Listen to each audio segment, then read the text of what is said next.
بسم اللہ الرحمن الرحیم۔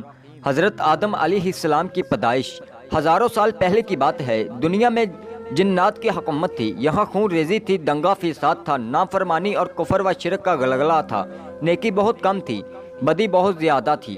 خالق کائنات نے جنات سے دنیا کی حکومت لے کر ایک دوسری مخلوق کو دینا چاہی تاکہ جنات کا غرور خاک میں ملے۔ اللہ تبارک و تعالیٰ نے فرشتوں کو اطلاع دی کہ میں زمین پر اپنا خلیفہ بنانا چاہتا ہوں جو اختیار وار عہدے کا مالک ہوگا، جو میری زمین پر جس قسم کا تصرف کرنا چاہے گا کر سکے گا اور اپنی ضروریات کے لیے اپنی مرضی کے مطابق کام لے سکے گا، گویا وہ میری قدرت اور میرے تصرف اختیار کا مظہر ہوگا۔ فرشتوں نے جب یہ سنا تو حیرت میں رہ گئی اور اللہ کے حضور بطور سوال عرض کیا، اے خدایا بے نیاز، کیا آپ ایسے کو پیدا کرنا چاہتے ہیں جو زمین کو فساد اور خون ریزی سے بھر دے گا؟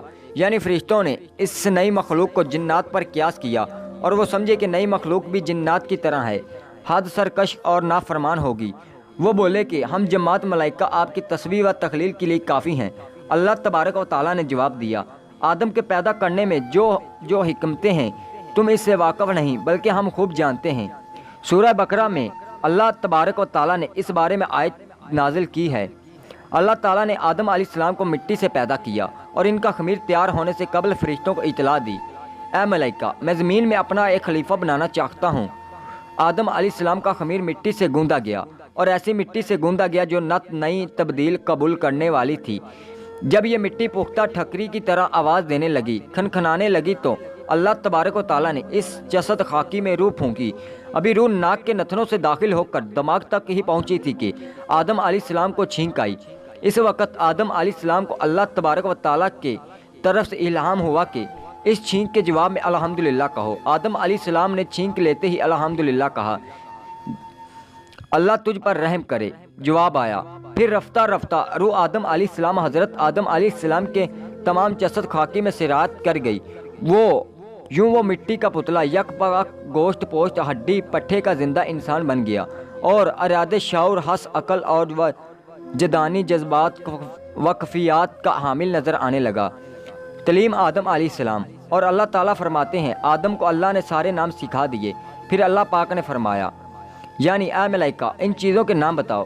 فرشتوں کو خبر تک نہ تھی کہ ان چیزوں کے کیا کیا نام ہیں۔ کائنات کی تمام اشیاء فرشتوں کے سامنے پیش ہیں اور ان کے نام ان معصوموں سے دریافت ہو رہے ہیں۔ یہ کیوں؟ یہ صرف آدم علیہ السلام کا عزت بڑھانے کے لیے ہیں۔ چنانچہ اس عظیم سوال پر سارے فرشتے عاجز ہوئے اور سب نے انکساری سے عرض کیا، اے پاک پروردگار، تیری ذات خوب واقف ہے کہ ہم ان چیزوں کے نام نہیں جانتے، تو بس وہی علم ہے جو تو نے ہمیں عطا کر رکھا ہے، یعنی ذکر خدا اور تسبیح الہی، اور فی الحقیقت تو ہی سب چیزوں کا جاننے والا ہے اور بڑا حکمت والا ہے۔ آدم علیہ السلام کے اس شرف علم کے متعلق مفسرین نے کافی رائے دی ہیں۔ ایک یہ کہ کائنات کی وہ تمام اشیاء جو ماضی سے مستقبل تک وجود میں آنے والی تھی، ان سب کے نام اور ان کے حقیقت کا علم حضرت آدم علیہ السلام کو دے دیا گیا۔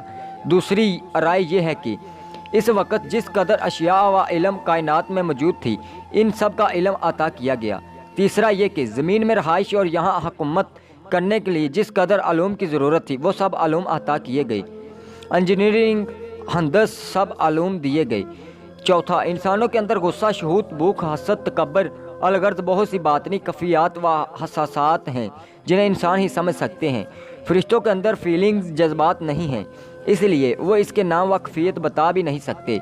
بہرحال حضرت آدم علیہ السلام کو صفت علم سے اس طرح نوازا گیا کہ فرشتوں کے لیے بھی ان کی برتری اور استحقاق خلافت کے اقرار کے علاوہ چار کار نہ رہا، اور یہ ماننا پڑا کہ اگر ہم زمین پر اللہ تعالیٰ کے خلیفہ بنانے جاتے تو کائنات کے تمام بیہودہ سے نااشنا رہتے۔ اللہ نے کہا، آدم علیہ السلام، تم ان چیزوں کے نام بتاؤ۔ چنانچہ اس نے ان کے نام کو بتا دیے۔ اللہ تبارک و تعالیٰ نے کہا، آدم تم ان سب چیزوں کے نام بتاؤ۔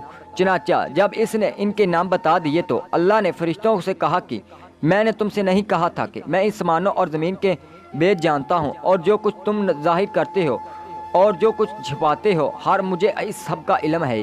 فرشتوں کو سجدے کا حکم۔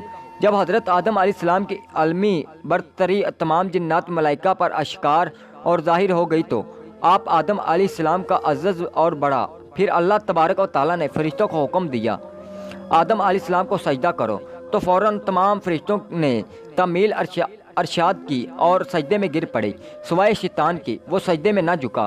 اس سے متعلق قرآن میں 12 آیت ہیں، سورہ ارفا میں ہے، اور ہم نے تمہیں پیدا کیا، پھر تمہاری صورت بنائی، پھر فرشتوں سے کہا کہ آدم کو سجدہ کرو، چنانچہ سب نے سجدہ کیا سوائے ابلیس کے کہ وہ سجدہ کرنے والے میں شامل نہ ہوا۔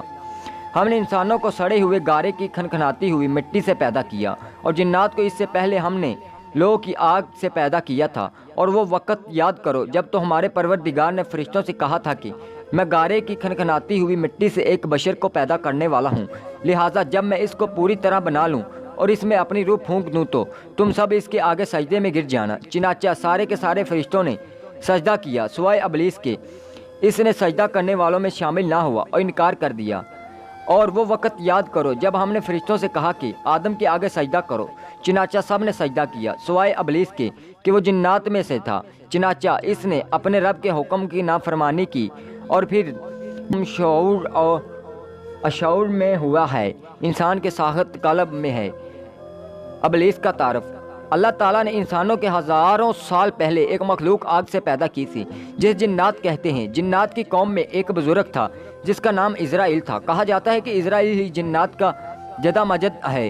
جس طرح آدم علیہ السلام انسانوں کے جدہ امجد، عزرائیل بہت عبادت گزار اور اللہ کا نہایت فرما بردار جن تھا۔